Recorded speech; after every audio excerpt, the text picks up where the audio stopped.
जिस दिन इस दुनिया में स्त्री को आजादी मिल गई उस दिन जातिवाद, संप्रदायवाद सब खत्म हो जाएगा। किसी धर्म ने यह नहीं कहा कि पुरुष को विदा करो, सबने स्त्री को विदा कराया है। लेकिन स्त्रियां भी कभी कभी खुद गुलाम रखना चाहती हैं। लेकिन हिंदुस्तान की लड़कियों को टाइगर श्रॉफ के बारे में पता है, राजा राम मोहन रॉय के बारे में कुछ भी नहीं पता।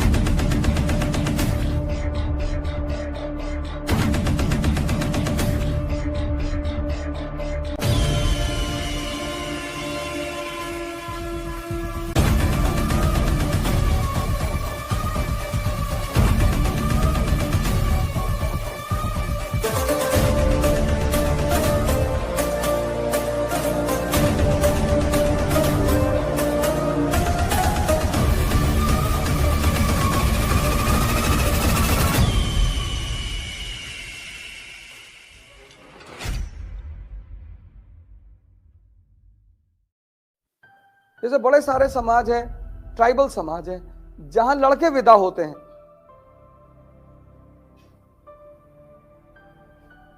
दुनिया में सारे धर्मों ने एक चीज में कभी बदलाव नहीं किया। किसी धर्म ने यह नहीं कहा कि पुरुष को विदा करो, सबने स्त्री को विदा कराया है। और कोई भी धर्म, हर धर्म स्त्री को बड़ी ऊंचे का दर्जा देता है। लेकिन धार्मिक उस धर्म के लोग, चाहे हिंदू हो, चाहे मुसलमान हो, चाहे ईसाई हो, स्त्रियों को आजादी नहीं दे सकते। जिस दिन इस दुनिया में स्त्री को आजादी मिल गई उस दिन जातिवाद, संप्रदायवाद सब खत्म हो जाएगा।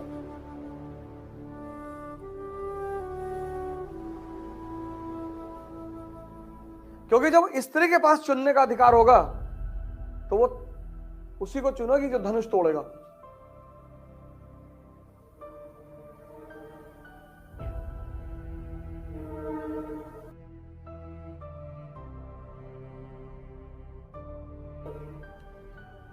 फिर वो ये नहीं देखेगी कि हमारी जात का है, ये तो परिवार देखता है ना। तो स्त्री जो है, अब तो खैर सुप्रीम कोर्ट ने और भारत के समाज ने, भारत के संविधान ने उसे बहुत उच्चा दर्जा दे दिया। लेकिन स्त्रियां भी कभी कभी खुद गुलाम रखना चाहती हैं। अभी कर्नाटक में घटना घटी है। हाँ, नहीं, हिजाब तो अच्छी चीज है, बहुत अच्छी चीज है। स्कूल में हमारा स्कूल था, हमारे समय यूनिवर्सिटी था, वहां कोई बुर्का पहन के नहीं आता था। हम भी तो पढ़े यूनिवर्सिटी में, वहां भी तो हिंदू मुस्लिम लड़के पढ़ते थे।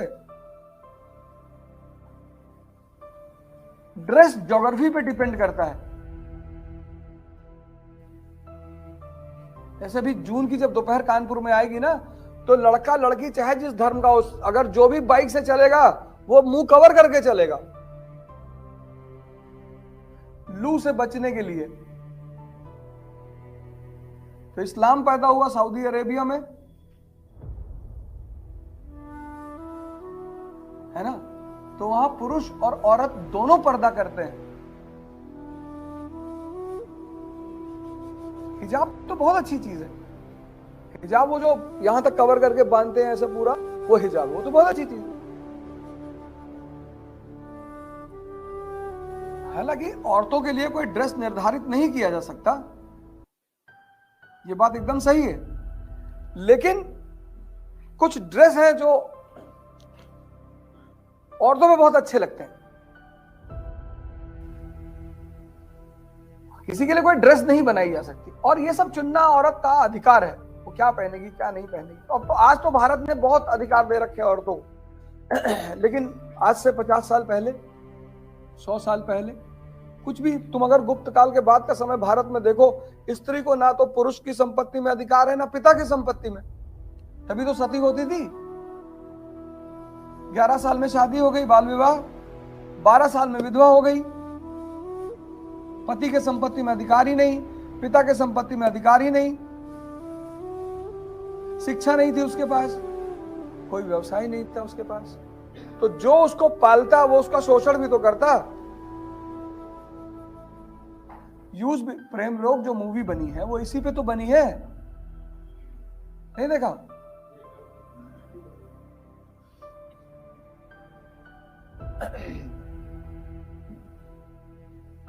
क्या है उस मूवी में विधवा के साथ अन्याय? पद्मिनी को पहले कोल्हापुरी की शादी होती है, उसका हस्बैंड मर जाता है, तो उसका जो जेठ होता है वो रेप करता है उसके साथ। तो वो तो खैर चलो राजा की फैमिली थी, ऐसे न जाने कितनी घटनाएं घटी होंगी। तो उसका सबसे अच्छा रास्ता है कि जीवन से हटा ही दो। तो छोटी छोटी बच्चियों को सजा के दुल्हन की तरह शमशान ले आते थे, फिर वहां उन्हें भांग पिलाई जाती थी, फिर लाश के चारों तरफ ढोल मजीरा लेके लोग खड़े होते थे, बजाते थे, फिर पिता अपनी बेटी को गोद में उठा के उस पर झोंकता था। बहुत खतरनाक प्रथा थी। लेकिन हिंदुस्तान की लड़कियों को टाइगर श्रॉफ के बारे में पता है, राजा राम मोहन रॉय के बारे में कुछ भी नहीं पता। ज्यादातर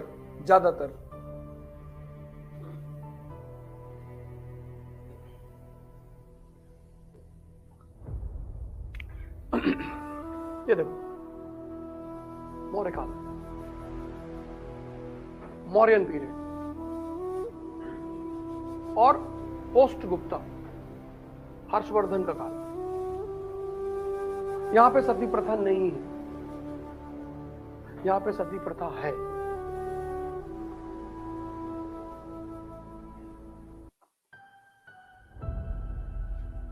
अब ये जो काल है, ये द्वितीय नगरी क्रांति का काल है, second urbanisation, trade and commerce का काल है। शहर, बड़े बड़े शहर, मतलब आज का ये यूएस का काल है, यूनाइटेड स्टेट्स ऑफ अमेरिका का। और ये जो काल है, ये आज का अफगानिस्तान का काल है, फ्यूडलिज्म। अब ये अर्बनाइजेशन का पीरियड है, second urbanisation, trade and commerce चल रहा है, बड़े पैमाने पर व्यापार वाणिज्य चल रहा है। और भारत की सबसे बड़ी चीज जो यूरोप जा रही है वो है मसाला। मसाले के बाद जो दूसरी चीज सबसे बड़ी यूरोप जा रही है वो कपड़ा है। और वीविंग की जो मोनोपोली है, वीविंग का जो एकाधिकार है, वो स्त्रियों के पास है।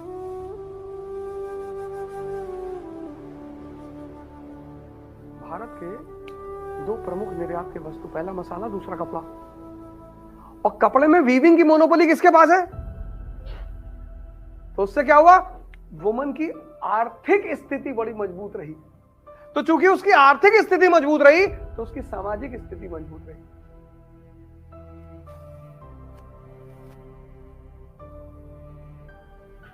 ये अफगानिस्तान, शहर खत्म हो गए, ट्रेड एंड कॉमर्स खत्म हो गया, व्यापार वाणिज्य खत्म हो गया, औरत की आर्थिक स्थिति खत्म हो गई। एक तरफ औरत की आर्थिक स्थिति खत्म हो गई, दूसरी तरफ पिता की संपत्ति में हक खत्म हो गया। सुप्रीम कोर्ट ने अभी दिया है, पिता की संपत्ति में अधिकार खत्म। क्यों? क्योंकि लड़की दूसरे के घर जाएगी, तो अगर पिता की संपत्ति में आधा हिस्सा लेगी तो उसके पिता का परिवार कमजोर हो जाएगा ना। भाई तुम्हारे पास 100 बीघा खेत है, तुम्हारे बहन की शादी हुई और उस 100 बीघा में उस बहन ने कहा आधा हिस्सा हमको भी चाहिए, तो 50 बीघा दूसरी फैमिली में चला गया, तो तुम्हारे परिवार की हैसियत कमजोर हुई ना। तो इस काल में स्त्रियों का जो पिता की संपत्ति में हक था वो खत्म कर गया। अब देखो, आर्थिक स्थिति भी खत्म हो गई और पिता की संपत्ति में हक भी खत्म हो गया।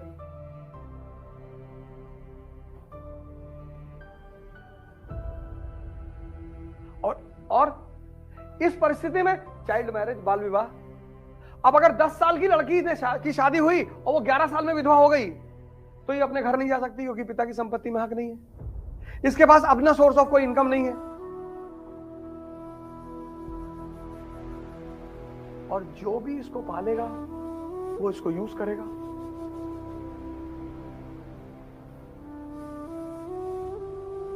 बोले मार डालो, बोले सबसे अच्छा तरीका मार डालो। तो यहां सती प्रथा को बढ़ावा मिला।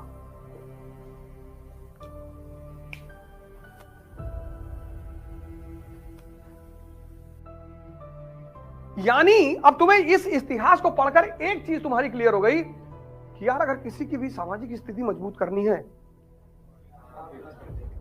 तो आज करो ना वुमेन एम्पावरमेंट, अगर तुम्हें करना है। अगर तुम्हारे इंटरव्यू बोर्ड में तुमसे पूछा जा रहा है कि वुमेन एम्पावरमेंट के 5 कदम बताइए, बोलो इकोनॉमिक एम्पावरमेंट। क्योंकि जहां आर्थिक स्थिति मजबूत होगी वहां सामाजिक स्थिति